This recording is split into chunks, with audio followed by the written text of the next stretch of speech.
Now it's funny because it shows up in StreamYard, so I'm used to like the whole YouTube getup. Uh-huh. I'll make my screen bigger. Now I wonder, comments, banners, brand, comments. Yep, so we should Wait, be I able to see see it. the.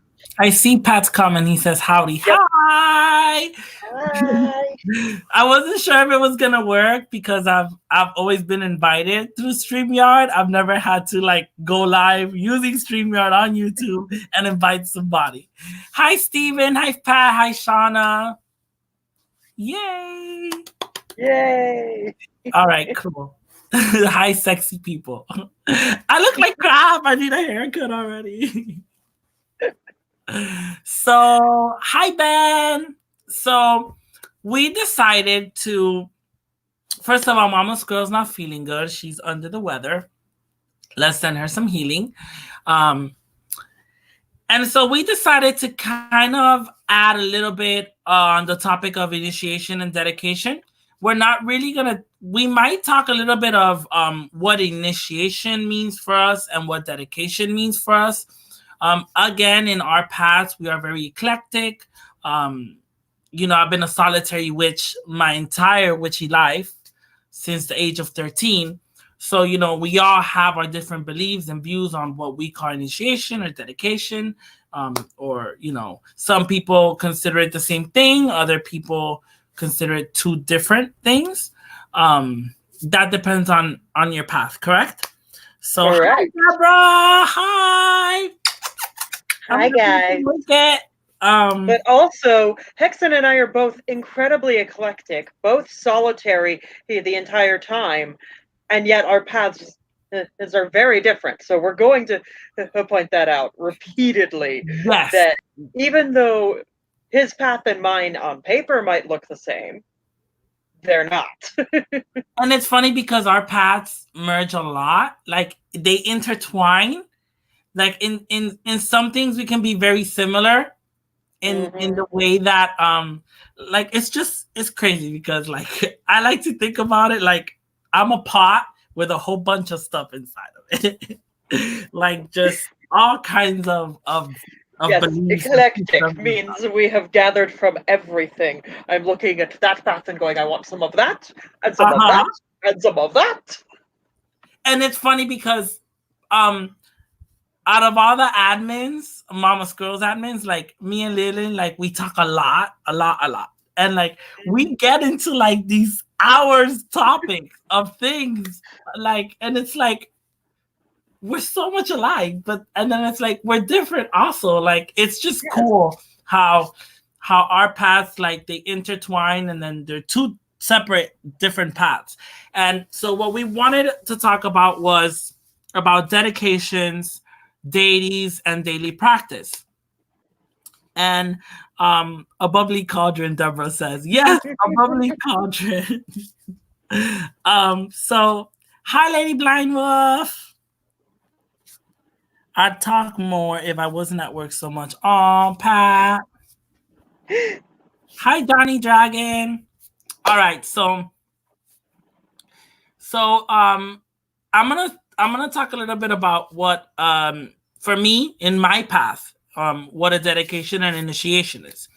For me, a dedication ritual. Now, first of all, I believe as a witch or whatever you identify as pagan or witch or I identify myself as a spiritual witch. Like that's the only way I can title my path, just because my spirituality consists of so many different beliefs, but it is spiritual. So the only way I can try and form it into something is by saying I'm a spiritual witch. That's what I am. And that includes green witchcraft. It includes um, my spirituality in my African, in my Caribbean, my native Caribbean, all those different spiritualities that I've learned from and pulled from, and have molded me into who I am today. That's why I call myself a spiritual witch. That's what I call myself. Now, hi. Hi Lucy. Hi Ben. Um, so I I call myself spiritual witch. Now, when it comes to dedication, I feel that as a witch, you might be able to have more than one dedication. It depends on what you're dedicating yourself to, right? You could be dedicating yourself to your craft, therefore you want to dedicate yourself to that path, and maybe a dedication can be a very simple ritual or very extravagant. As extravagant as, I'm sorry, my district manager just texted me. Oh, Completed green. Congrats! I passed my test! Yes! Oh my god! yay! Oh my god! Ah! Okay, sorry. That's all I was waiting on. Like, oh my god, I just took my test a few hours ago and I passed. Ooh! Okay, sorry guys. I'm sorry, that was a crazy moment. Oh my gosh. So I need to take that in. Okay, awesome. So, right, it depends on what you're dedicating yourself to. It could be something very simple and private, or it could be as elaborate, right, or a celebration. Maybe you want to celebrate either with your coven members if you have a coven, or even celebrate with yourself, right, and throw yourself a party, right. Now, I feel in what I mean by dedication or having more than one dedication, right? You can dedicate yourself to a specific deity that you're working with. If your path consists of different deities, maybe you might dedicate yourself to the each different. You might have a dedication for each different deity that you work with. You know, um, for me, hi Dave. For me, my first dedication when I was starting my path, I was very intrigued by Isis. Now, the goddess Isis, who she represents, who she is, right? She is the one moon being goddess, the stars in the sky, the entire cosmos. And so she is known by many names. And in one of her references, it's the lady with many names, or the lady with too many names to even have one only name. So that in itself is, the multiverse of goddess energy deity. You're working with Isis. In my eyes, that's what I understand from it. So I dedicated myself to Isis in, I remember it very clearly. I was probably 16, and I don't have that first book of shadows anymore. I lost it during a move, and it's sad because it was scribbled on, handmade paper, crazy, glued, everything. Like, oh, I wish I would have had it, but I remember myself clearly in my dedication. I did very simple. I wore a light colored robe, and I just did a candle ritual. When I first started, it was all candles for me. It was the most simplest and effective way that I can get my intentions going, right?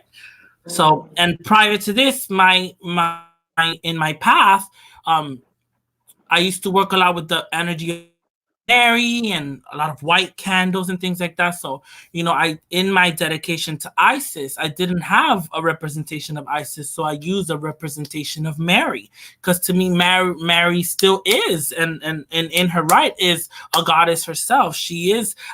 There's so many images, right, of the Virgin Mary, and it's still one Virgin Mary. It's one.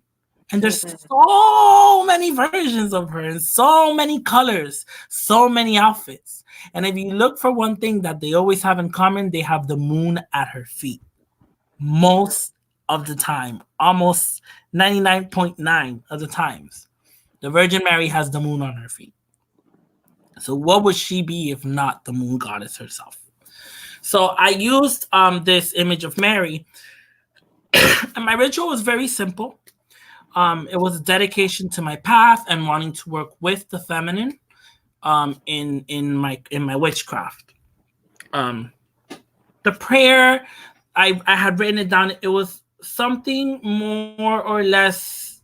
Um, I had done research of Isis, and I remember that in my research, the part of the passages that I found, they named her as the queen whose veil is the stars. So in my envisionment, in my mind, I pictured this woman with this veil, this long veil trailing behind her, and the veil itself is the cosmos and space and all the stars and all the planets, right? So this was my imagination. I had a creative imagination when I was a teenager, right? So this image of her stuck to me, right? So I included this part of the excerpt from my research into the dedication ritual that I did for her.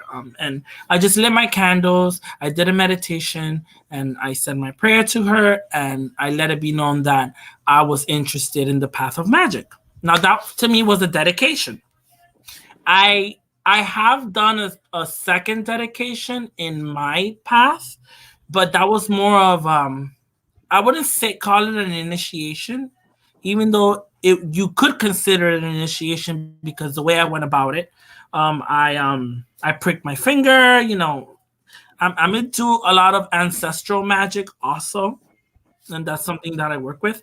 So this was more of my dedication to that part of my path and my spirituality to my ancestors, my African as well as Native Caribbean ancestry. So that, if anything, I would call that my first initiation, right? Um, so how about you, Leolyn? I've been talking on top for 12 minutes.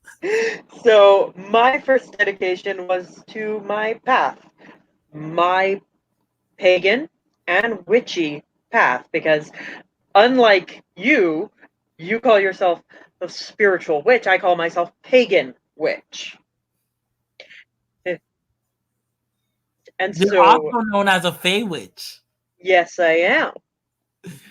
And so, my dedication to those paths of working with the Fae, working with what I consider deity, and witchcraft took the form of getting my tattoo, which is on my shoulder, of a pinnacle. Can I see it? Let's see, can I get it on screen? Oh, it's so pretty. Oh, it's so pretty. So that is the tattoo I got when I decided to dedicate myself to paganism, witchcraft, magical practice. Yes, working with the Fae was included in that. And so it was deciding to get the tattoo, deciding where it was going to go. All of this to me was part of the process of planning the ritual that was the dedication. The act of getting the tattoo was an act of dedication. It was, I'm going to take this pain. I'm going to bleed for this. Right, and it's something that, I mean, you could remove if you wanted to in the future, but it's kind of like one of those things that it's like once you take that Once it's mark, on you, it's on you. Like, you kind of have to go through a lot of steps to get rid of it yeah. because tattoo removal does exist. However, it takes multiple laser treatments to Oh get a yeah. tattoo off, especially black ink. I mean, I have 4 tattoos in total. Hi, Ash. I miss you. How are the kids? And Mama Leah, oh my God, Mama Lillian. I was speaking to her earlier. Hi, Trisha. I hadn't seen you on. Hi. Ben goes, I guess you could consider me a Fey witch since I predominantly work with the Tuatha. I love the Oh. story of the Tuatha de Danann or Tuatha de Danann. Or I mean, there's different ways to pronounce it. I try not to murder it, but that particular story of the Celtic is the one I'm familiar with. It's the one that I've actually read upon, and I love that particular part of the mythology. I love. Yeah. So the thing is, that to me was, even though there were no candles, no sitting down and That saying was any a dedication in rhymes, its own right. that was a dedication. And because it was something I set the intention to be a dedication. That's what I did. So my first two tattoos I got the same day. And so I don't know if I probably explained this at Tarot Stock with a few people that were there when they asked me, what do your tattoos mean? I only have 4, but I want way more. I have a whole plan in my head. But so about 10 years ago, yeah, it's been 10 years. I'm 31. That was when I was like 21. Yeah, it's been 10 years. I was in an abusive relationship that lasted almost 3 years. And so after that relationship ended, I wanted to get a tattoo. So I got 2, right? I got my cross thanks to what's her face? I love her. Demi Lovato. When she came out with the song Skyscraper, that song was my jam. Like that song got me through the suffering, the pain, both physical, mental, emotional, after that crazy relationship. So I got my cross in honor of her. And then I got my shush on my finger, right? I got my shush. And this actually represents for me all the times that I took the abuse. I kept silent to myself. And I didn't tell anyone the things that I was going through and happening. All those times that I kept that to myself, that I allowed that all those things to continue happening till I had enough. This represents that silence, right? That silence of keeping it to myself. Um, anyway, I promise my other tattoos are more, you know, not as sad and crazy. But then I got this one, and it says Elijah in Hebrew, and that is my baby nephew who passed away from cancer at the age of 2. He would have been 5 right now. He's my little angel, and he's the back screen on my phone. Adorable little angel. So that is my dedication to him. And my last and fourth tattoo is actually a dedication to my Orisha Yemaya with Oloku. Now, I think I've explained this before in one of my past videos. The deity of or the Orisha of Yemaya comes usually accompanied by the Olokun. Olokun literally translates to owner of the ocean, correct? Now, in African mythology, Olokun is a male dark aspect of the ocean. It is the part of the ocean that is not seen by man. It is the darkest, coldest, most temperamental. It's where whirlpools form. It's where the shipwrecks end up at. This part of the ocean. Um, it's a part of the ocean that sucks in everything else around it, right? So it's funny because in the patakis, or in the mythologies of the African faith, they describe Olokun as that of being chained to the bottom of the ocean. Now, he is the owner of the oceans, but he is chained to the bottom of the ocean because he is so destructive that he cannot be released, right? Now, if these chains were to break and he was to be let loose, it'd be compared to that of the Kraken. If you think about it, the Kraken is this monstrous, giant ocean beast, right? Mm-hmm. And so my dedication to Olokun and Yemaya was my octopus.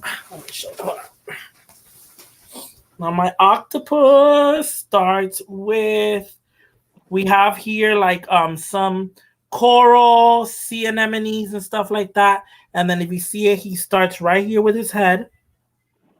Right here is his little this little thing is where they throw the ink out of. This is the eye right here, and then this is him, and then he wraps all around my arm.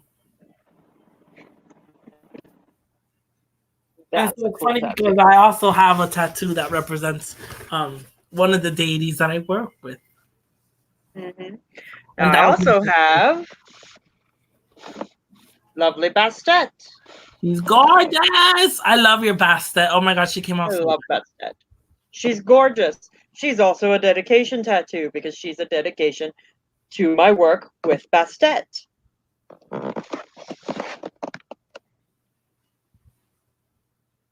Trisha Sure. has a question. Do you guys think it's a must to do a dedication? It is not a must. No, you don't have to dedicate. Don't think that you have to dedicate. Now, there will be a moment in your path where you'll know it's time for a dedication. Like I want to dedicate my life to this path, right? And so that it'll come to you, Trisha, in as a simple of a way. It could be either preparing a nice dinner, treating yourself, a self-love ritual. Maybe you want to dedicate to yourself, right? And it all depends. It'll come to you. You will know in that moment when it just clicks. It isn't a must. Pat said it isn't a must. It's totally your choice, and a dedication can be as simple as you saying you're going to follow this path. Exactly. Correct. And the thing is, you don't have to dedicate yourself to this path. You can say you're on it and you might leave it. Your path might change. I mean, you're starting out with this path, and you don't know where your path might take you. And it's not that it isn't the same path anymore. It's not that it isn't the same path anymore. It's just your path has developed. It's like when, let's say, you're following the yellow brick road, right? And you keep going forward and forward and forward, and you take what you can get, and what you love, you take, and what you learn, and you go absorbing. Like, my path is nothing to where I started. But everything that I took from where I started, I have it with me. Mhm. My path has changed, but it's been the same path from the So beginning. I started when I was in my late teens, and that was over a decade ago. And I promise you, my path looks nothing like what it did then. Back then, it was a lot more Wiccan. Oh, mine's too. Mine's too. And it was like, I remember I had this little book and I had the Wiccan read glued and paste onto it. And all that. Ask me now. Okay, I'm a witch, but I'm not Wiccan. I'm sorry. Yep, ask me now. I am a witch. I am pagan. I am not a I Wiccan. am not a Wiccan. I am wicked. I am not a Wiccan. I am wicked. Sorry. I will borrow from Wicca occasionally, but Even I'm gonna be I'm honest. not a Wiccan. For a long time, I stuck to the circle casting, that Wiccan circle casting of north, east, south, and west, and elementals, and oh my god, and the structure. And it was like, and you call your elementals and cast your circle, and you sprinkle the salt, and you sprinkle the, I'm not And against any of that. Okay, I'm I not. love it. I just Sometimes I miss found it. that it was time to let go of the structure. Yes. After a while, you want to let go of the structure. Structure is good to get you going, right? For you to learn these things, stuff like that. Now, I'm not saying I don't do structure at all, right? If, let's say, I wanted to go all out and I'm doing a great Sabbath celebration, right? Then I would do my circle casting here and there, but it's not like I go around. Like, each of us, after a while, I've been doing this since I was about 14 and I'm 34 now, 31 now. So it's been at least 17 years. You get what I'm saying? And my path has been very solitary. I learned when there wasn't a lot of websites around. I did, at least in my home, I didn't have access to a computer. So my little bit of access to a computer was in school or the library, where half the shit is filtered and you don't have access Yep. to a pagan And website. Or I started learning back in like 2007. The internet was here, but YouTube barely existed. It, pagan websites were chat rooms or messaging boards, and good luck getting on one of those from your computer at school because you don't have access to one at home. yeah. So my solitary practice consisted a lot of Raven Grimassi, may he rest in peace, and Scott Cunningham, and a little bit of Raymond Buckland. Those were Now, my teachers. my teachers were actually my local friends who were pagans. Oh, that's awesome.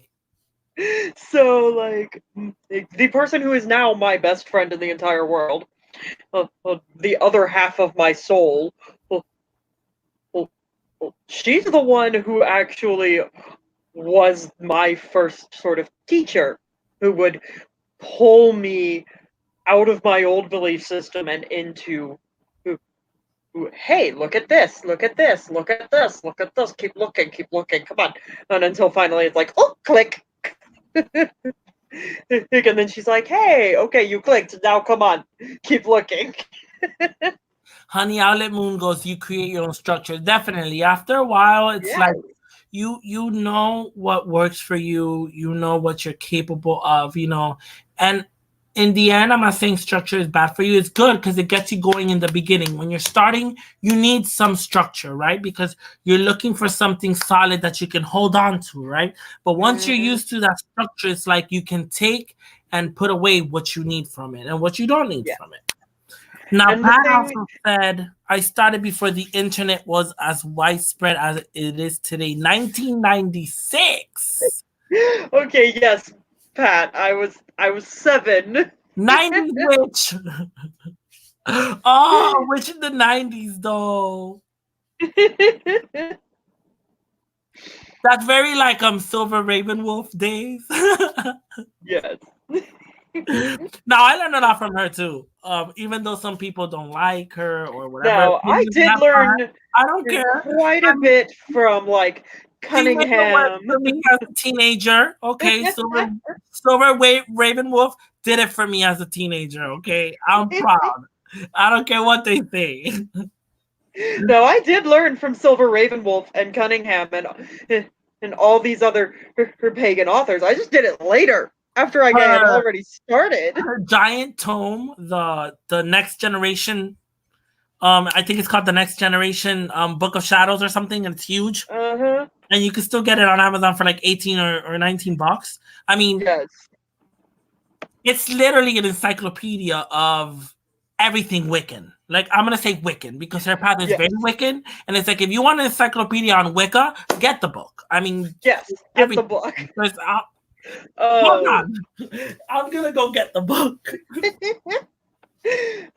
Because if you want an encyclopedia of Wicca, Silver Ravenwolf would be your source.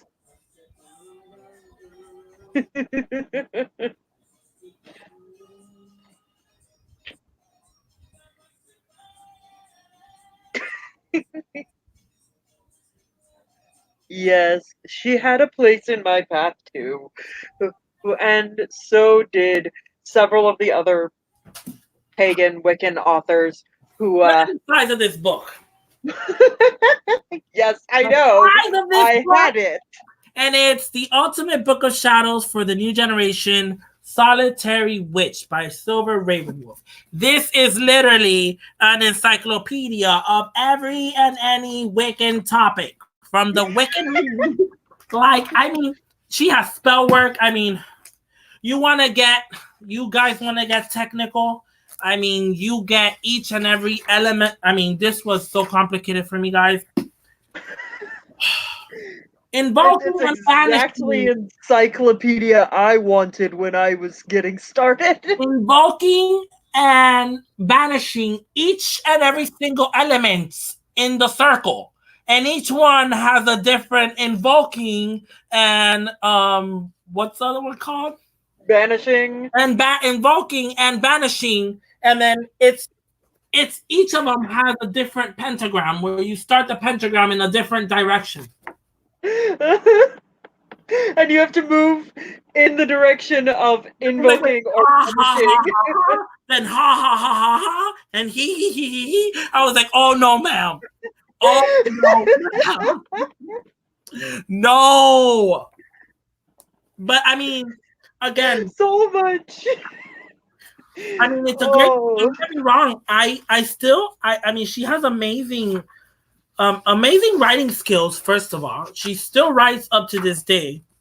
You get invocation prayers. I mean, you name it. She has a lot in this book. It's a great book though for teaching. Mhm. It's a really good book to have. Yes, and the thing is, as I was saying while you were gone, I mean, I had a note in my practice for all of these pagan and Wiccan authors that we all talk about, including the ones who have fallen a little bit out of favor.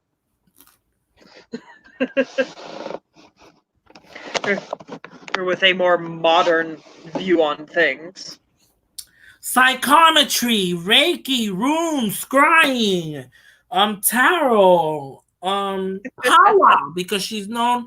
She used to be part of powwow, and she has its own traditional path of powwow and stuff like that. She's known for that. I mean, anything, animals, astral projection, astrology. Oh my God, there's so much. It really is an encyclopedia of everything Wiccan. Like, yep, Wiccan path. I mean, down structured Wiccan. There's nothing wrong with that. nothing at all. I do if that's what you're after. I do revisit this book. I mean, she even gives you pantheons. You have Greek pantheon. You have Roman, Celtic, Norse, Germanic, Egyptian. Let's see. I saw something that I might have wanted to touch bases on. The Lord and the Lady, right? Father, Son, and Sage. The Lady, which is Maiden, Mother, and Crone. I mean, you get Full Moon Esbats. New Moon, which is Dark Moon Esbats. You know, different. Oh, yeah. I mean, it literally breaks it down for you and kind of dummies it down a little bit. And some of us need it dummied down. You have your moon cookies recipes. Moon cookie?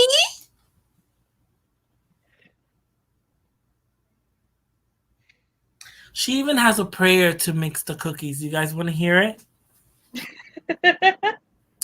Golden energy of sun-kissed grain, precious drops of cleansing rain, beams of moonlight from stem to bud, bringing joy from up above. Blessings of the mother and strength of the father, unity of love, so mote it be.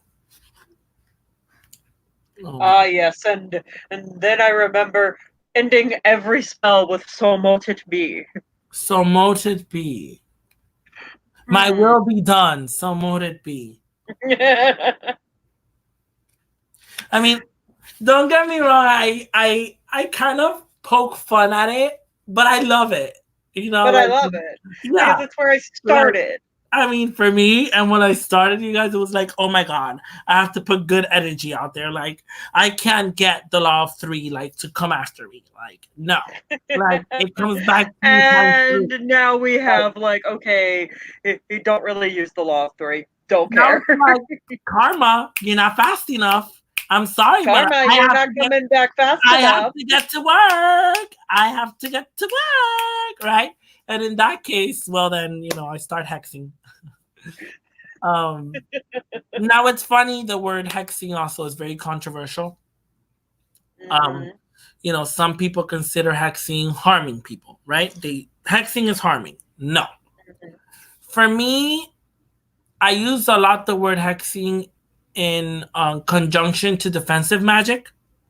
So if I am doing work where I am either sending back something that was sent, or I am defending or protecting myself or someone else and working Mhm. magic for someone else in their protection. That to me is already hexing. Now it all again it all depends because we're solitary, most of us, and eclectic in our path. It all depends what you believe hexing is. Some people think that hexing is to cause harm to people, right? Where you are the darkest of the darkest witches and you follow the dark lords and therefore you're hexing. Like, And some people think that should be reserved for the word cursing. now for me, cursing is hexing on steroids. Now that There we go. now that is where you watch out in the No, curse. that is where you watch That's your back. where you gotta watch out for. You don't worry if I'm hexing over here. Now you better worry if I'm cursing. Yes. Or also in voodoo hoodoo they call it crosswork or crossing, right? Where Hmm. you over cross someone or crossing. It's but see in that aspect, crossing to me is more of the cursing. Hmm. To where you're crossing someone or you're See, now also, marking because that in my mind, the best defense is a good offense. Yes, normally when I'm casting something that's defensive, there's a little offense in there somewhere. There's a little bit of like not only will you not pass, but if you try to pass, here's what's going to happen to you. yeah, to where it's like you're doing that hex, but there's a curse somewhere in there. Uh-huh. It's like I'm hexing you and pushing you away, but don't you dare come again. If Up, you up. come at me again, that there's this little There's the caveat. curse. There's the curse. I don't have to trigger it. You trigger It's already there. It's there. You just press that button. it. Yep. Except it's not me pushing the button, it's you pushing the Yeah. button. Oh, you crossed it. You open that. You open that box. You're fucked. Please don't open Pandora's box. I need to get into the practice of daily things again. Been low on mental energy, but I'll figure out some tiny things to do. It's okay, little dandelion. I'm gonna be honest. During Christmas and the whole shenanigans that went down with my relationship, and like I've been so out of my daily practice. Um, I mean, I would like candles and healing. I still do that, but very rarely. I mean, I switch my altar up for um I want to say candle mass. I just forgot the pagan name for it. Imok. Imple. Um Imok, yeah. So I've even heard it pronounced Olmec or Almac or something like that in another tradition. But all the same thing. Um I set up like a smaller altar for that celebration, and I lit some candles and stuff. But prior to that and after that, I haven't had the energy. Like the holidays drained me when it came to my relationship, my work. Um, I mean, just 2 weeks ago, I've been able to take 2 days off from work every week. So now that I'm finally getting that rest that I need twice a week, I'm feeling myself kind of like, okay, now I want to switch my witchy room around now since I have this other bedroom. So now I have my old bedroom where I had all my witchy stuff. It's just going to be dedicated to my witchcraft. So I want to move stuff around, get some furniture and stuff like so. Now I'm able to jump back into my daily practice. But don't be discouraged. I mean, a daily practice can be as simple as waking up and saying thank you for another day, saying thank you for waking up breathing this morning, and while you have a glass of water in the morning, you know, dedicate the water that you're drinking. Hey, I dedicate this Hmm. water for those You who drink care. coffee or tea in the first thing in the morning? As you're steeping your tea or brewing your coffee, you Or put the stirring. intention into If it. you're stirring, Or put that stirring. intention. If you put anything in your coffee or your tea, sugar, or cream or whatever, as you're stirring, You can be putting intention into it. It, it is very simple stuff that can be very magical. And this is why, even when I'm stressed out, this tends to be because I'm very stressed right now. This tends to be the time where I get even more intense about magic and intense about leaning into my spirituality, because I will focus on, and even though I drink my coffee black, swirling my coffee and putting intention into it. It's setting intention into my water, making my shower something that is a cleansing ritual where I am cleansing the Yes, day off. yes. You could be in that shower and just imagine that you're outside, right, in this rainforest, and the rain is just pouring and thundering, and this rain is just washing away all that funk that you're feeling. Like that I is work with Thor. You want to bet how many times I have thunder sounds playing while I'm in the shower? even I'm gonna be honest, even for sleeping sometimes YouTube has great like night sounds and stuff. Oh, I love when it's raining. I have a Amazon an Echo Dot. Okay, I literally every night before I go to bed, it's Alexa, play thunder sounds, and there she goes. I love thunder sounds. I love flutes. A lot of like Native American, even Celtic music is really good too. Yes, Pat. Yes. Bless this coffee with the strength to keep me civil and not kill anyone. Yes, that is the only spell right there. Alexa, stop. Shauna says, I'm proud of myself. I'm sorry, guys. I'm feeling lazy, so I'm going to lay down while I talk to you guys. Oh, this way. I'm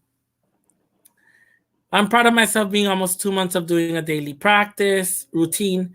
Missed a few days, but still rolling. Yes, Shauna. Awesome. What I'm saying is it's okay. You know, sometimes we get those days where we fall out of a routine, but sometimes a routine gets boring too, right? And so you find yourself switching it up. And it's okay to miss a day. It's okay to not do every step in a routine every single day. Sometimes you're going to wake up and you're not going to want to fill out that journal. You're not going to want to do a tarot draw. You're not going to want to do insert thing that you've made part of your magical practice. So don't do it. You just said that sometimes you don't feel like waking up and doing that tarot draw.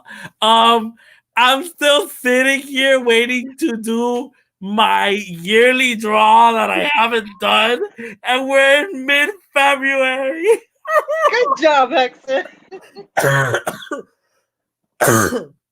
Oh my god. I've been like procrastinating. Oh my god, a whole 12-month draw. And oh my god, no. And then is it tarot plus oracle? No, I don't have the time.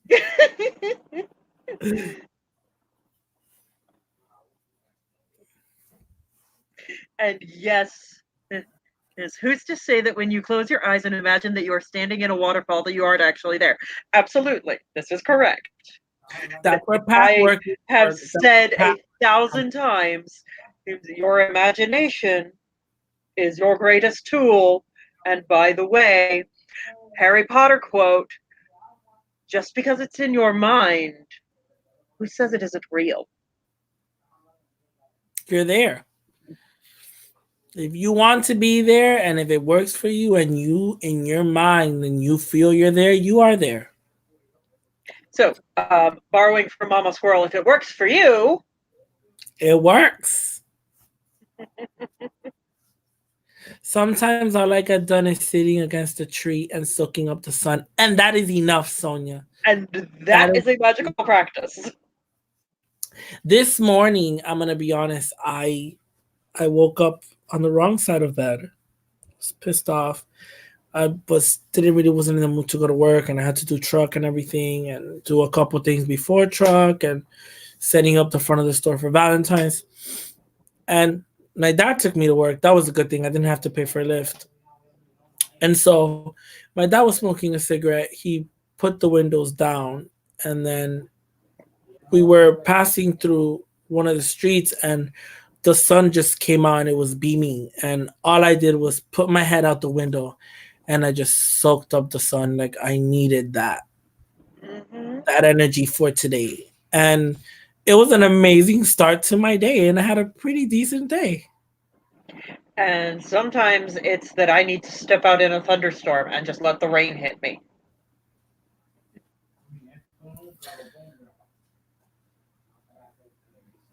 Some days I just sit in my van and look at trees. Hi, Janice. I miss you. The beauty of following a nature based path, nature is your inspiration. Nature is where we started. So of course we should go back to it. It's funny because I feel like, right, that in the ancient world they were so connected to nature, right? And you have all these different civilizations, and they would live with the earth, not against it. And Hmm. we developed and we become to where we are destroying our planet. You know, back then, I mean, their civilizations, their buildings, their everything was so advanced, right? And for those times, and it was like they weren't throwing plastic around in the ocean and making Mother Earth angry and killing the planet, right? They were living off the planet and they knew what the planet was, and they appreciated the life of nature, right? And so they respected it, and it formed part of their daily lives. It formed part of their daily lives. Yes, and Deborah, I would love to Don't let come. Hexen walk through mud. No, Ben! No! I could walk through mud with bad shoes, just not my boots. At Tarostock, the first time we got there, we went like sightseeing, and we ended up Mama ended up taking us like through this path, right? And it was beautiful. It was when we got to the top of the hill, it was just magical and beautiful.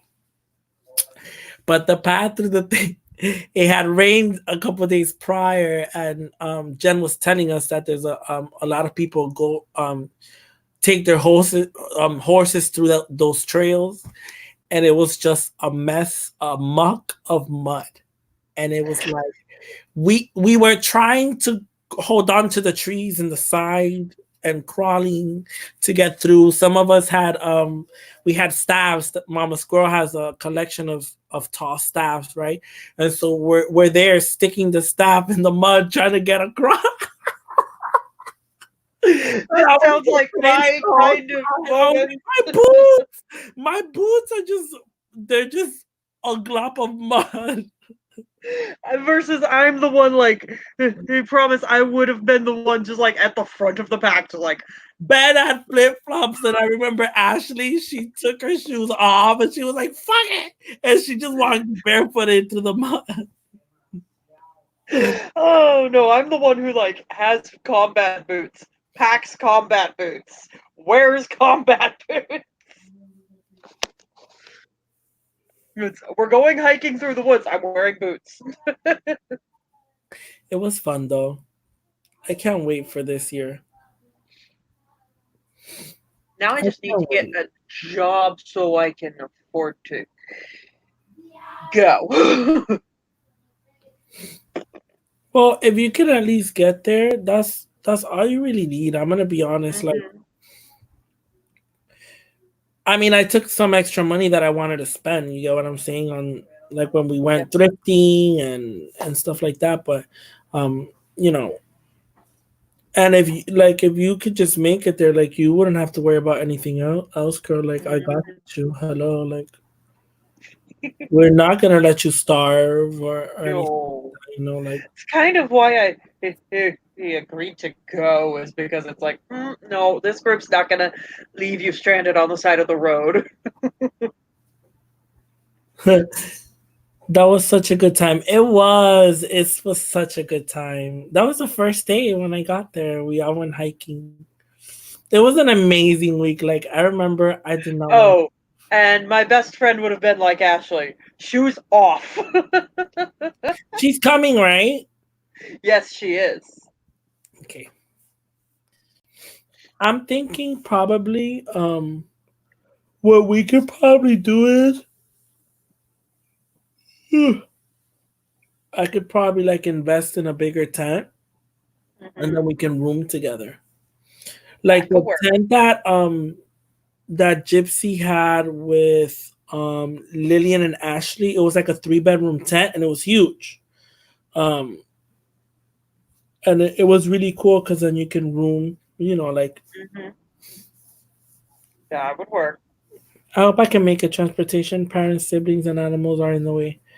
And a band I love announced a concert on the first day too, so makes things hard for me. Ah, it's okay, little dandelion. It was great, and we'll be there all week this time. You better, man. You better be there all week. To get to Ah, know a goddess or god, do you only work with them only, or still work with the others? so because I already have my matron and patron, I continue working with them. But the other ones I work with might fall off if I'm getting into a new relationship with a god or a goddess. But always matron and patron will stay. I don't have a patron. I do have my matron, and that is Yamaya. And above all, she is always honored.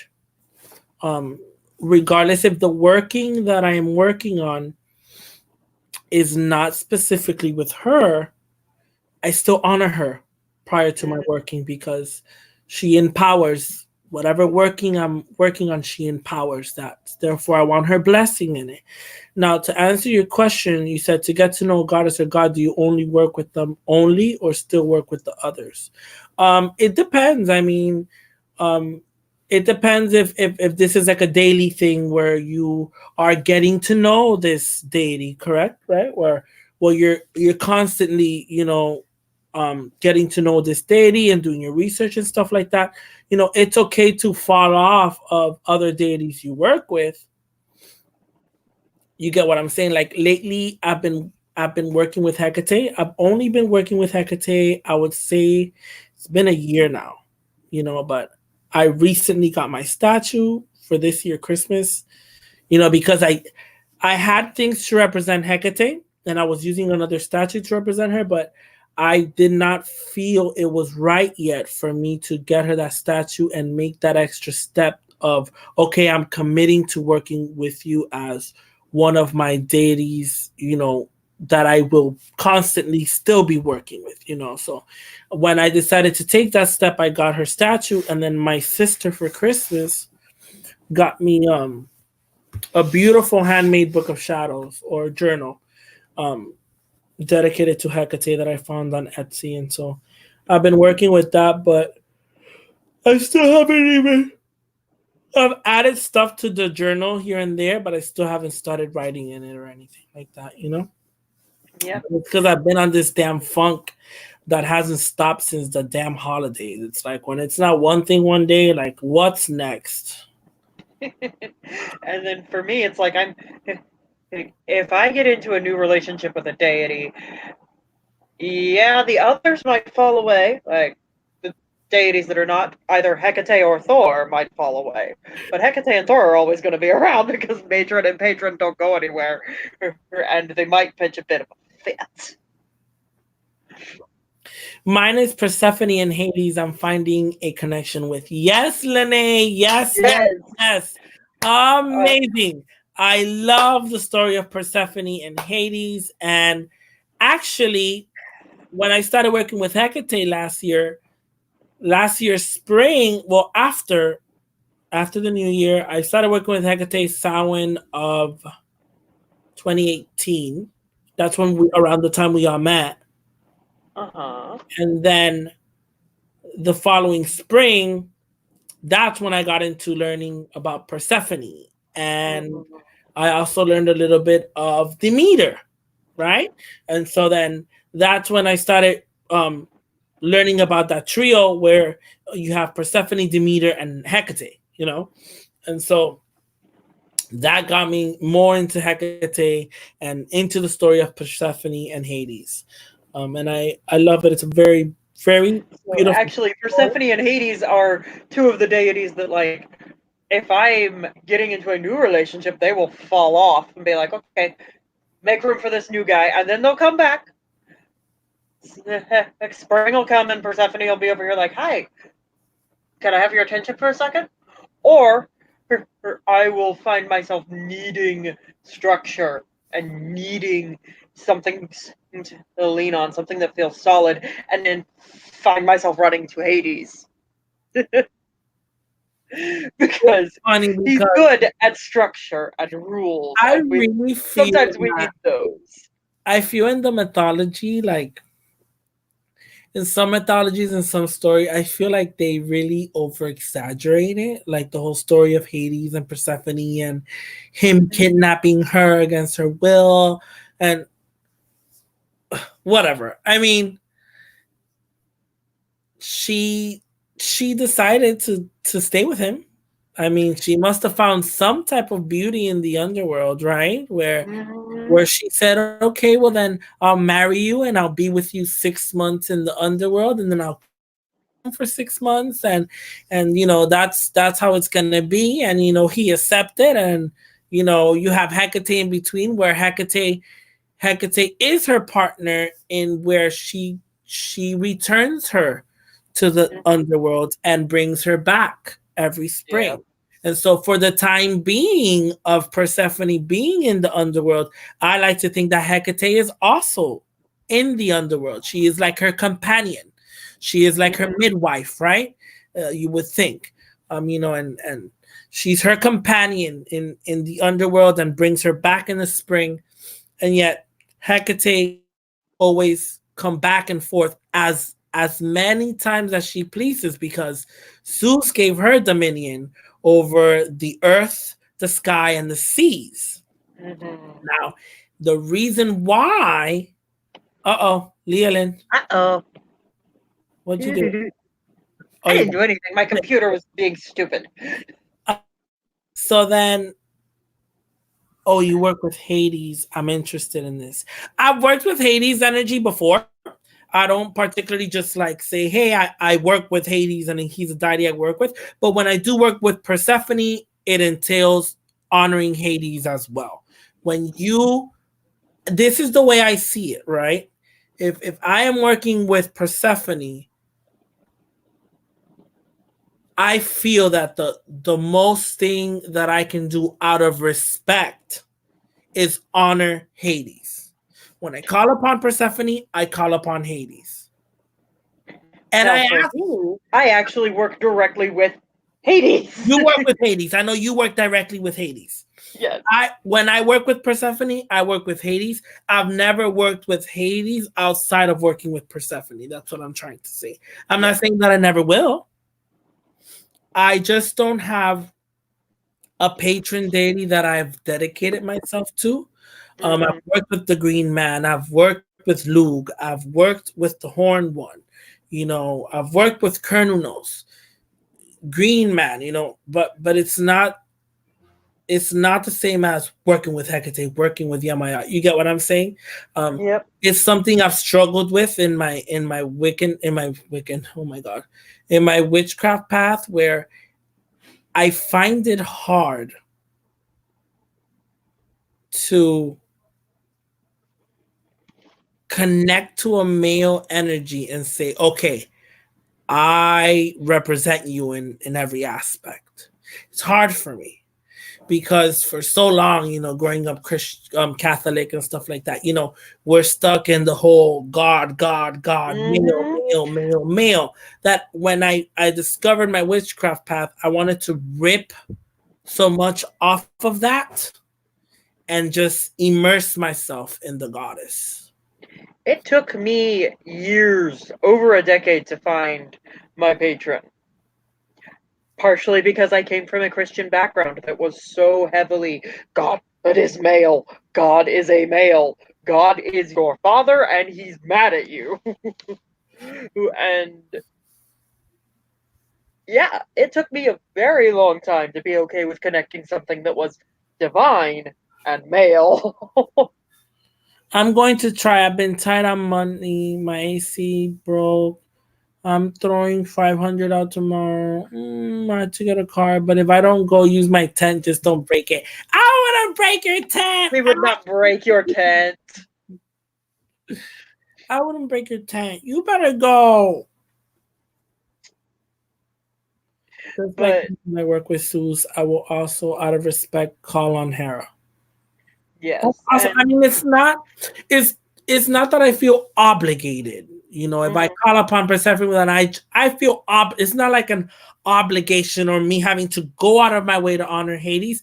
I feel that out of respect, I should honor Hades. It comes out of my heart to honor Hades and and give my kudos to him. sometimes you will find that your relationship with deities differs depending on their relationship with each other.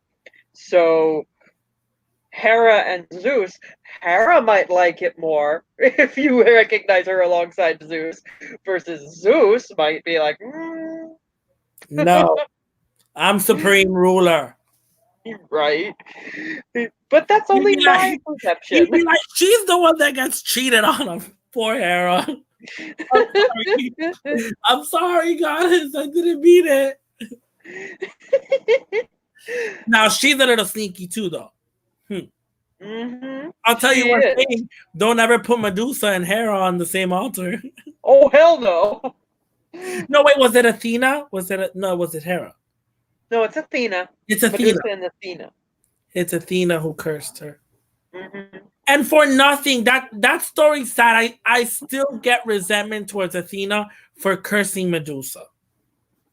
Because she did it out of jealousy. I know.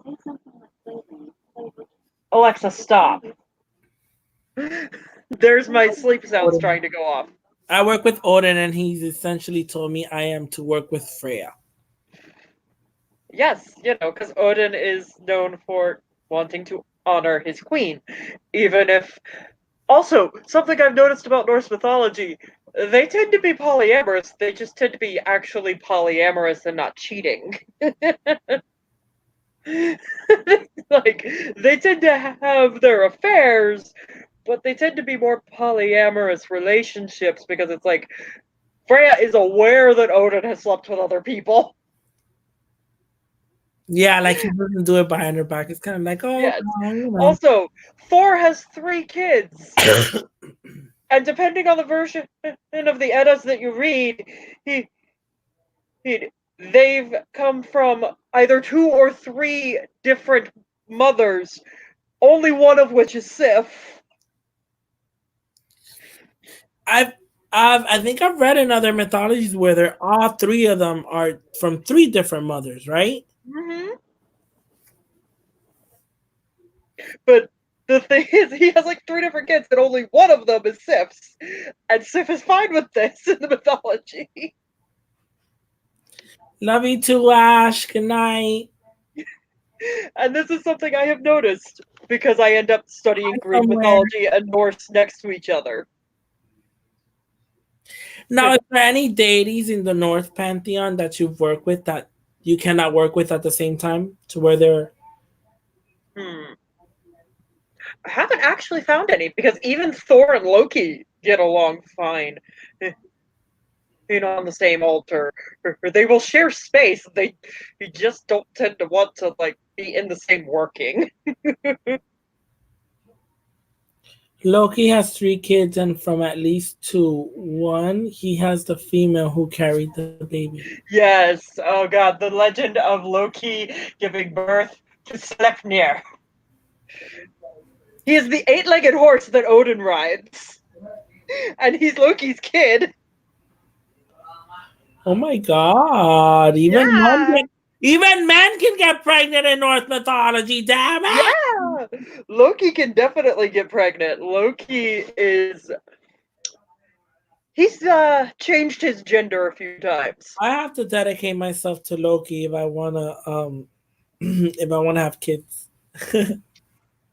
Loki has literally changed his gender in a few of the myths, um,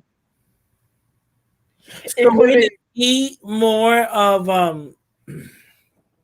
how do you call that? Androgynous? Is he considered an some androgynous people.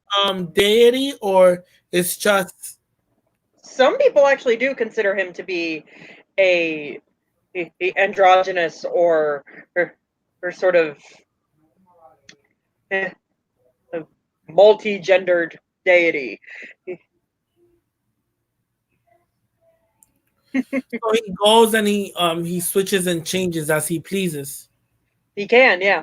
Now is he can he just change sexes, or is he more of a shapeshifter to where he can change himself even into another animal?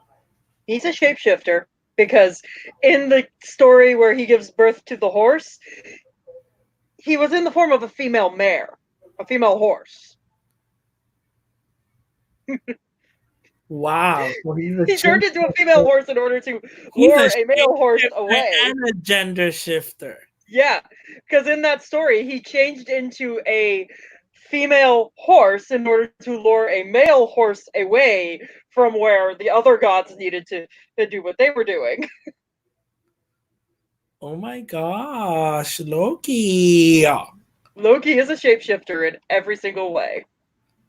Wow. I need to girl, I need to start working with Loki. That's gonna be my patron. Oh, he is chaos.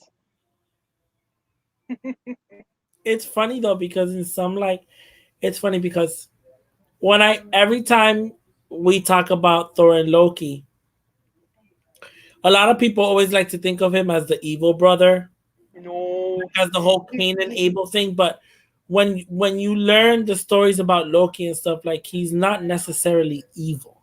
right. He's It's cunning. like Zeus and Hades, where everyone likes to think of Hades as, oh, he's evil, Lord of the Underworld. Like, not Now, necessarily. both of those are, in fact, conceptions that came out of those regions being Christianized, because Christianity has this dichotomy of God and the devil, and so in the Christian viewpoint, all the any dark deity needed to be the I'm equivalent to sorry. Lucifer. Janice goes, Loki is kinky. Oh yes. Oh, I promise you, Loki's a geeky little fucker. Oh my god. Yes. Oh my god, I promise. It is such a Christian view, good and evil, right? Yes, and so as they invaded countries that had hit areas that had other religions, other pantheons, they needed to demonize. He's the dark one, the ones who ruled over death and chaos and things that they would associate with the devil.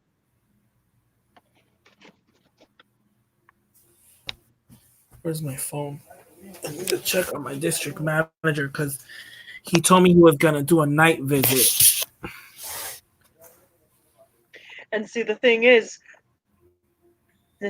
because you have these Christianized views of these religions, you have this idea that Hades is the lord of the underworld and he's essentially Satan. That he's mean and he's vicious and he's evil. When in reality, if you read his myths, he's just very structured and likes to I be hate alone. that. I hate that, especially when you do a lot of research in like the pagan horn gods, right? No matter which horn god you're looking at, there's so many of them. Yes, and Pat makes a good point. It's funny how Loki is the one that got cast as the devil, considering Loki's daughter is Hel, the goddess of death. Which the Christian hell is named after her. Yes. Guess what? Christianity, you got it all wrong. Hell is a woman. It's You not got a it all place. wrong. It's a woman. It's a It's a lie. woman, and she's not evil. And guess what? She's dead. Oh, I don't know a lot about her. I really want to I really want. It's just Norse is so. I mean, I've it's gotten. really hard to I've break into tried getting because into, but it's a lot. It's very complex. Like hmm Norse mythology is so complex. it really is. It's really hard to break into, but once you get a handle on it, you really you get a handle on it. Do you have any books you recommend on working with Norse Actually, mythology? I am currently looking up a YouTube channel that I freaking love for Norse mythology because he's because if I can find this person, and his YouTube name is Ari Thurger, and I'm trying to find. I love the meme that Persephone picked Hades because he was a stable guy who didn't sleep around and had a nice dog. I love that guy. I love that. Okay, now that I found him, I can link him in the chat because he's really good at providing reliable information.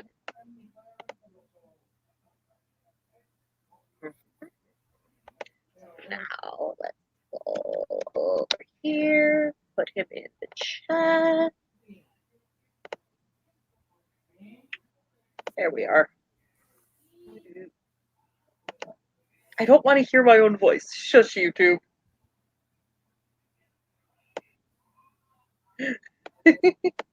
Show me the damn chat. Thank you. Pasting. There we go.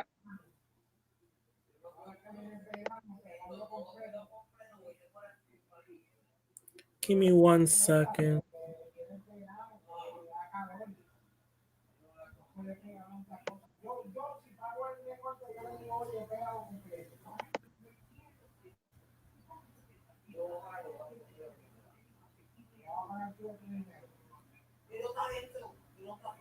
Because most of the books I find, even the translations of the poetic and prose Eddas that I find, are all Christianized. And it's like, ah!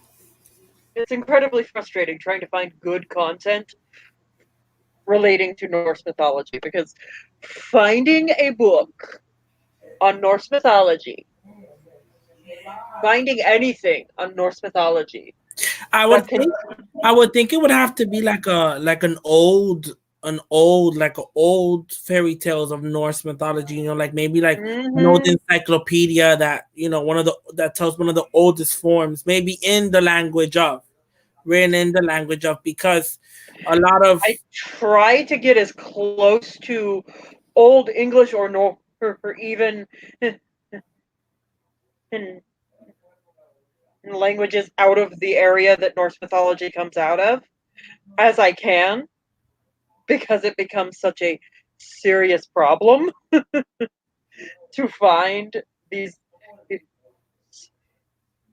these texts. And I'm messing with my phone because I'm going to send it directly to you as well. Pat goes. Oh, Thomas Dale says Neil Gaiman did a book on Norse mythology. And Pat goes, Ooh. there are very few books and stories that actually survived history. Yes, which is a serious problem. Hmm.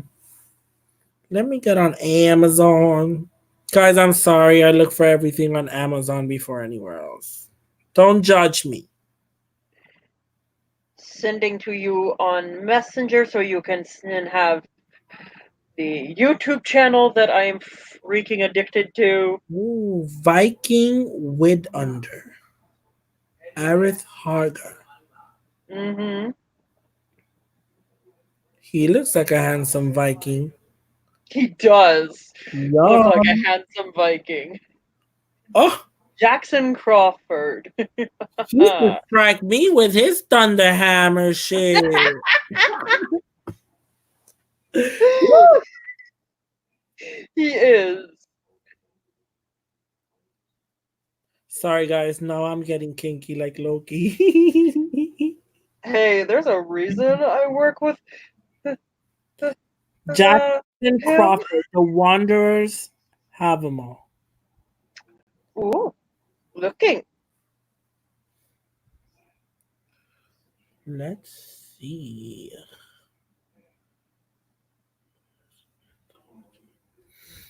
Okay, Norse mythology, a brief history.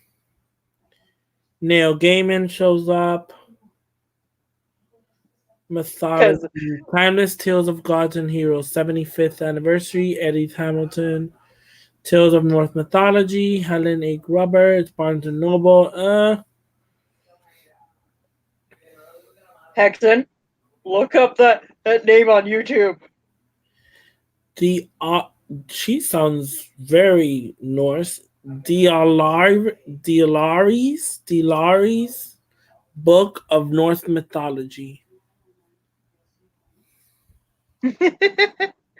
Ooh, send me this. 16.99. Wait, how do I send this? Hashtag kinky like Loki. Yes. Oh my god, I'm gonna hashtag that shit on fucking Instagram. When I take a naughty picture, I'll be like kinky like Loki. Share. Okay. Where?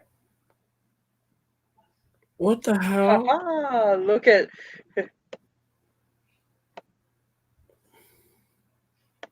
Okay, Oh, there we go. Messenger. I'm gonna add it to the admin and I already did. squirrel room. No, the the one you told me to forward to you, the book. Yes, send that now. And then Pat also mentioned where's the guy he mentioned? Neil Gaiman. Oh, but Jackson. that's the audio book.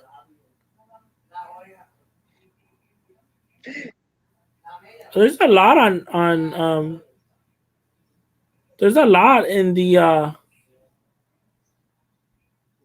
Amazon. There's a lot of books on it. Neil I wanted to Gaiman. get the Oh half wow, of the Neil Gaiman book is expensive. It's $35. I'll spend that. It must be good for it to be that price. Okay, so. Okay, how do you represent your god or goddess? That depends on the god or goddess. So, for example, and also where I'm representing them. So, like, I wear my hammer for Thor all the time, which to me is a representation for him. But I also have a statue for him that is actually comic book Marvel Thor. He seems to be fine with this, so we go with it.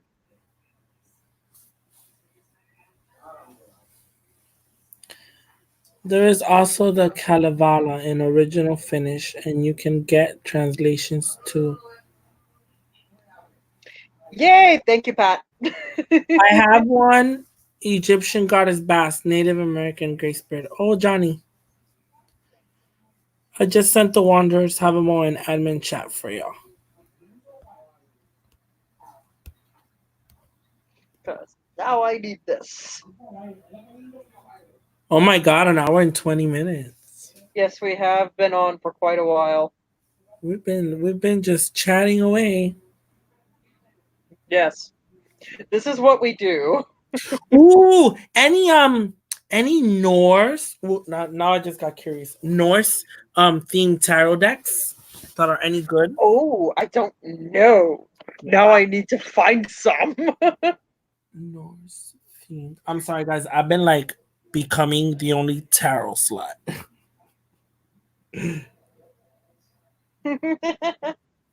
Norse themed tarot decks. The Viking Oracle, I've seen that before. Uh, I hope it wouldn't be like just like rune related. You know, I want something other Mhm. than rune cards. Yes, I mean I have a actual Limited set of edition runes for on that. Etsy. Limited edition Norse Tarot. The Norse Tarot set. Limited edition box by Clive Barrett. $48. This looks vintage. Mm, It looks. I got pictures. pretty. I got pictures. Lay of the Nine Worlds. Oh yes, I have seen Mama show that one. That That one's was a the cool new one. one, right? That one's recent.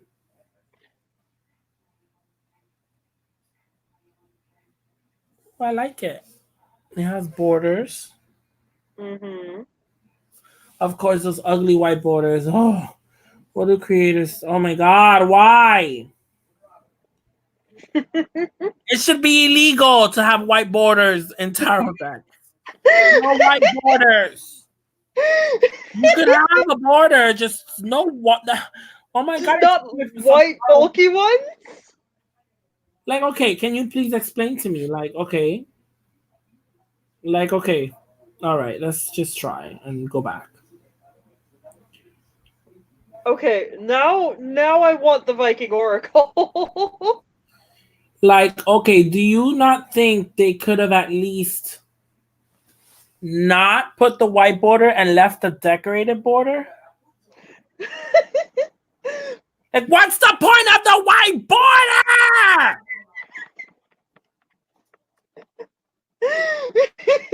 Oh, Oh, I hate those borders so much. Like, please give me a pretty border. they have Tower of the Druids. I don't even know what that looks like. I know it's old. Walmart.com. Walmart.com has tarot there? Girl, hold up. Walmart has tarot deck.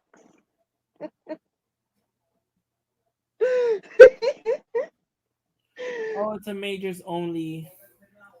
Uh, Huh. I've heard of this book. I think this used to be a Kickstarter. I know it's expensive, but the artwork is beautiful. I've seen this somewhere. It's called Norse Gods by Johan Egerkrans. Uh-huh.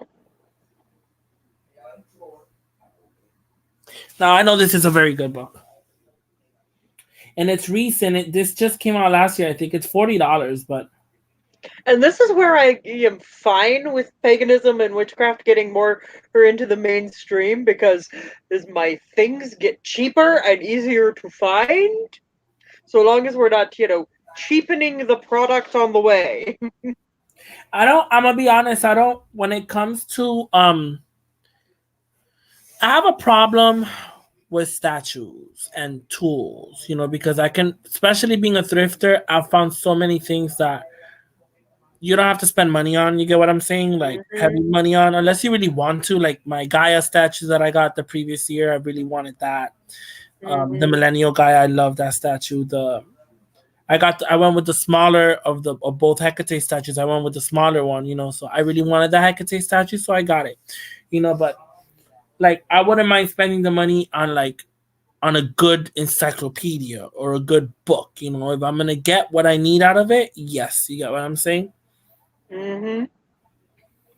But also, it But just like becomes everything else is easier. like altar cloths with like prints on them and stuff. Like I've seen altar cloths for like $50. Where like I Yep. go to, the damage I can do at a thrift store For with $50. $50. I'll create a whole altar room. You know what I can do at a thrift store with $50? I can fill this whole damn room with $50. Yeah. And usually at the thrift stores, I go to the scarf section, and you'll find some really Oh, half my quality altar cloths. Half my damn altar cloths with scars in a previous life.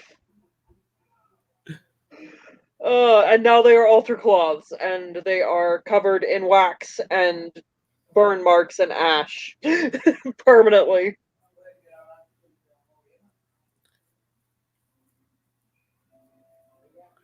the no more pomegranates video, but it's Hexen. Wait, I missed it. The no more pomegranates video, but it's Hexen yelling, "No more white borders." That reminds me of Mommy Dearest. No wire hangers.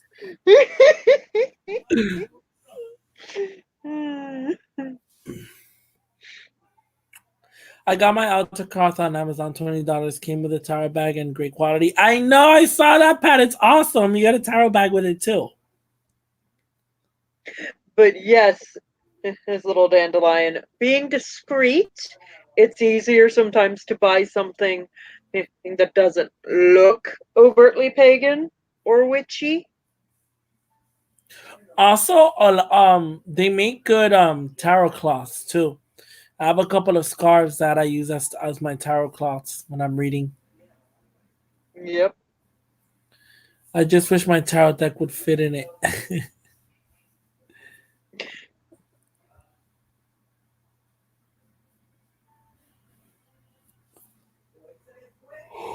Ooh.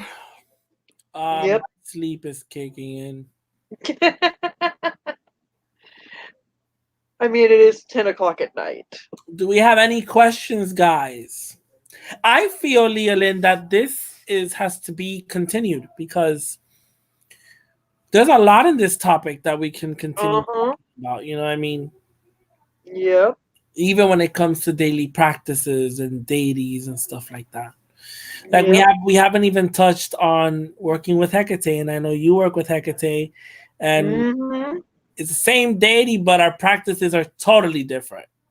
Totally Yes. different. Because to me, she's my matron. And yet I don't have a statue for her.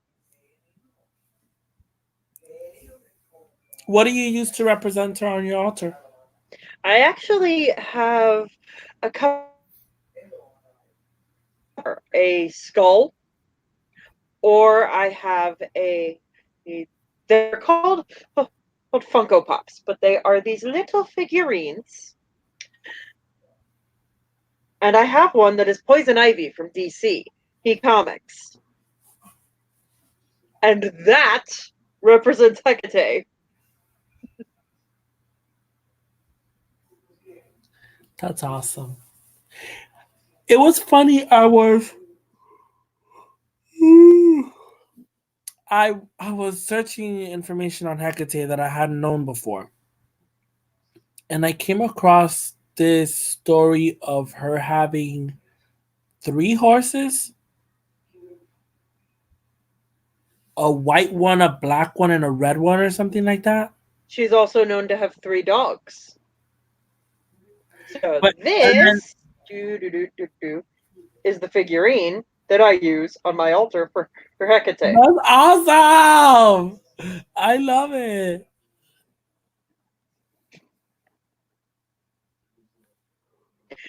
Because I started doing that when I first started working with her, and I didn't have money to buy statues for deities. Still don't. So, guess what? I was sitting here going, okay, learning about Hecate. Oh, she's associated with poisonous plants, crossroads, poisonous plants. Back up a second. Poison ivy. That's awesome.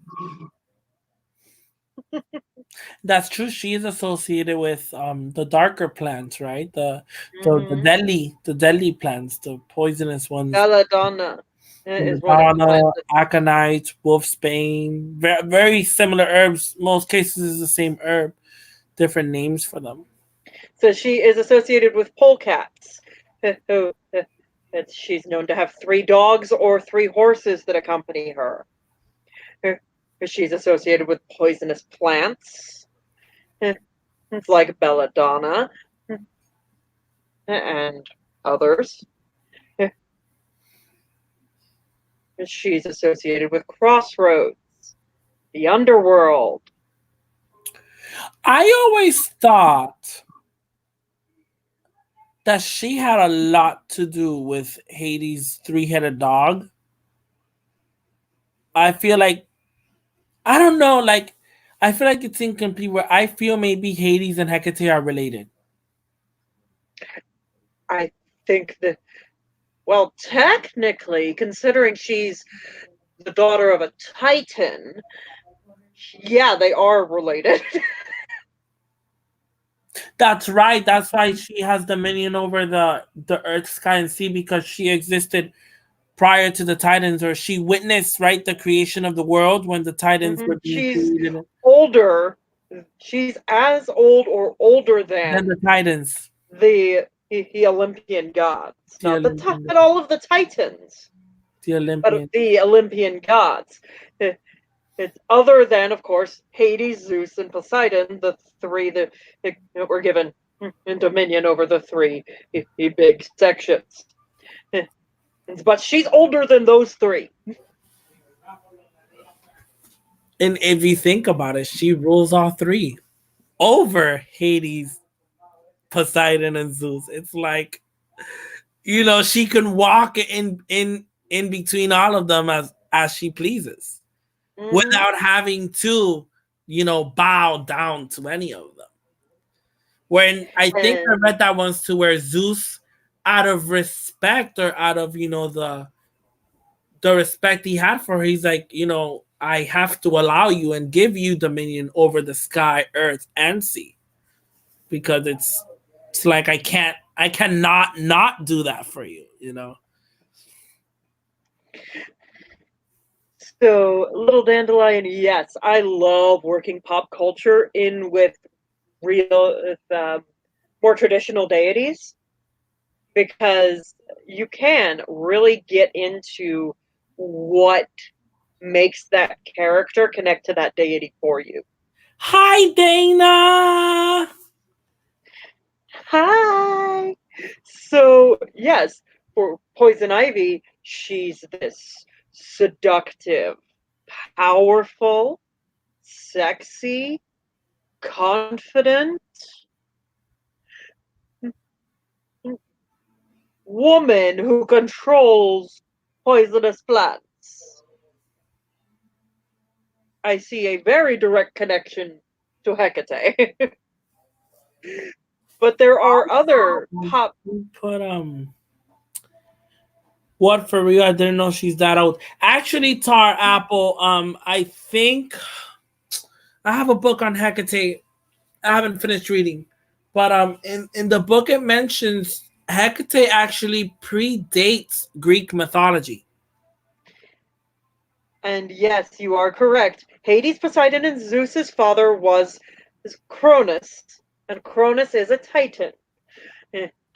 But he's not the only Titan. But he's not the only Titan, and Hecate is one of the other Titans' children. Oh yes, Pokemon would be a fun one. Like, I can think of several Pokemon that I could associate to deities. Let me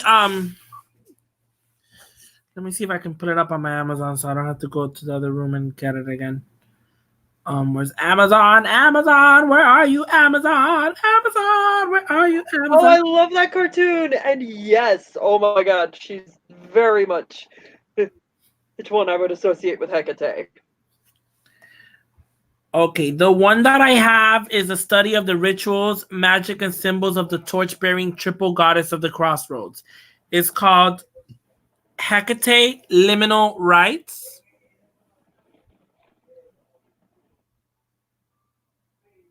Hecate Liminal Rites. This is off of Amazon. And it's $24.99. It's worth it. It's a thin book. It's not that big. But the author of this book has a couple of books that I'm also looking at. This is one of the next books that I want to get, and it's an introduction to Hecate's modern witchcraft, and it's called Keeping Her Keys. So this is actually working with Hecate in a witchcraft basis, ritual, and like a structure. That one I want to get into. The other one is kind of a little bit of her history, where she comes from and stuff. There's a couple. This one is also by the same author of the one book that I have on Hecate, and this one is volume 1. It says Circle for Hecate, History and Mythology, the Circle of Hecate.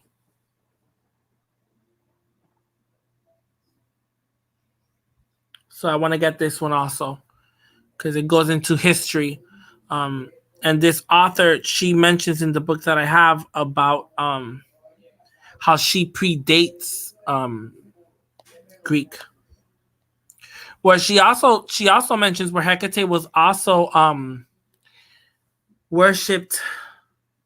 Is it in Thebes?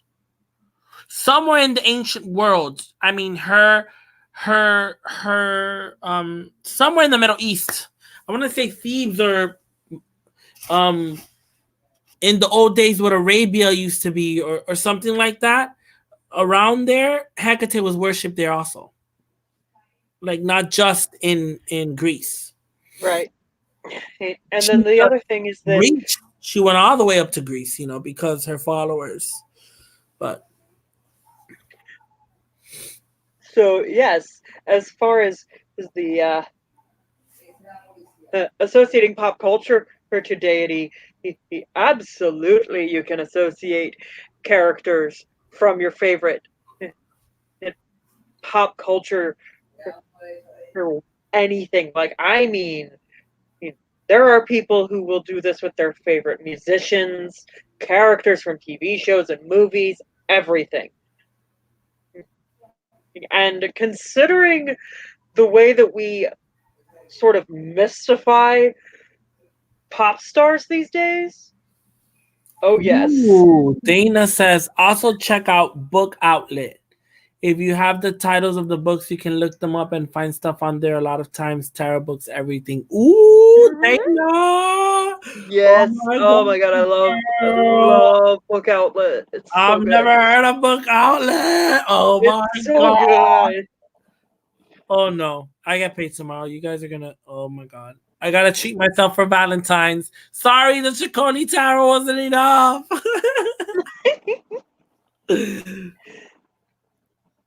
You'll be addicted. No, I don't need any more addictions. Okay, Oh enough yes. with the crystal stuff. Oh, and then there's Lovecraft. Oh dear. Lovecraft is an entire separate thing. I have been dying. I've been dying to getting into the Cthulhu mythos, into the H.P. Lovecraft world. I've even purchased the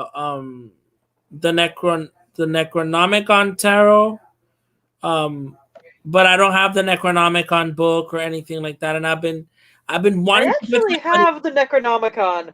I just haven't It's read so it. complex too. Like, oh my god, it's I like have so it. I just much. haven't read it.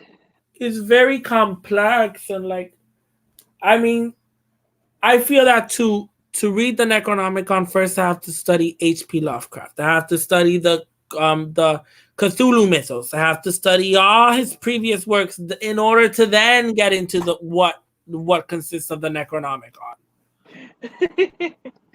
So, as who, there was a question before about does it if either one of us works with Nyx.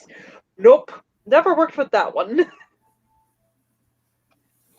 What is your outlook on Nyx? I love Nyx. I've read up on her. I haven't worked with her, but I absolutely adore her I've myths, never worked with her, but I do love her myths too and her stories. and I love, and I find her to be really She's appealing. another one that's a titan, no? Wasn't she Nyx? It was Nyx before light came into the world. Right? I Mm-hmm. think Nyx played a big part in the creation of the world and humanity. I forgot who it was, right? That Yep. it was Nyx and I forgot. Oh my god. Jeez, you would think I would remember this with all the mythologies I've freaking read in my life. Right? It was Nyx and Chaos, and then something else came in and created. I don't know. I don't remember. I don't remember. I can't remember all of these myths off the top of It's my too head. many myths and too many pantheons. Too many myths and too many pantheons, exactly. I think at least we're pretty educated to kind of know on where to merge things, right? Because we've read so much since we were teenagers. We kind of sucked it in. Yes, and like, okay, I can remember so much of Norse mythology and I can remember a whole bunch of Greek, but like mainly with the ones I actually actively work with. Well, the Greek Because I remember a lot. I remember a lot of the Greek. That's really the Greek and the Roman are really the ones that I know the most of. And then of course like the African ones. And I try whenever I do have time on my hands and research, like if I come across a particular goddess from like a pantheon I've never heard from, I usually try to at least educate myself a little bit of that pantheon so that I Mhm. already know a little bit of where she comes from, and stuff like that. Oh, Jack, yes. Hindu pantheon confuses me to the point that I run away screaming. And it's a beautiful pantheon. It Oh, is, but it oh, confuses me so much. oh my god, such a I mean beautiful pantheon, beautiful mythologies, beautiful artwork like from like the oldest of the artworks like I mean such beautiful. Hmm. Yes, with the Necronomicon, there are a couple of fake versions floating about, but there is the thought that it actually exists as a thought form, literally servitor tulpa. Hmm. Yeah. The thing is, I literally can't. He tried to read that thing and put it down. Like, I cannot wrap my brain around it. I don't know. It's so complicated for me. It's like, and it's funny because when I was a teenager, I would read so much complex books and so much Mhm. stuff. It's like now I don't have the time for it. I need something simplified and stupefied and dumbified for me to get it. Good night, all. Lene Smith says. Good night, Lene. I think we're actually about to call it a night. I think we are. We're gonna end the broadcast, and then I'll chat with Leolyn behind the scenes a little bit, and we'll see each other soon. We gotta do this again. This was fun. Yes, we do. This was fun. Now that we got the hang of it of the StreamYard thing, I think We maybe do we have should to even. do more of this. I think next time we should do it on your channel. Okay, You can have next me, time my channel. and you can invite me over. Yes. All right, guys. Thank you for sticking with us through the madness and our opinions and crazy And our things. rambly squirrel brains. Night, night. Night, night, Uncle Badger. Good night, Shauna, Pat. Good night, everybody. Thank you so much for being here. No more white borders! Blessed be everyone. Have a good night. Dana, thank you for coming in. I love you. Bye. Yes, we will do it again. Next time, We Leah. will. Next time on my channel. Bye.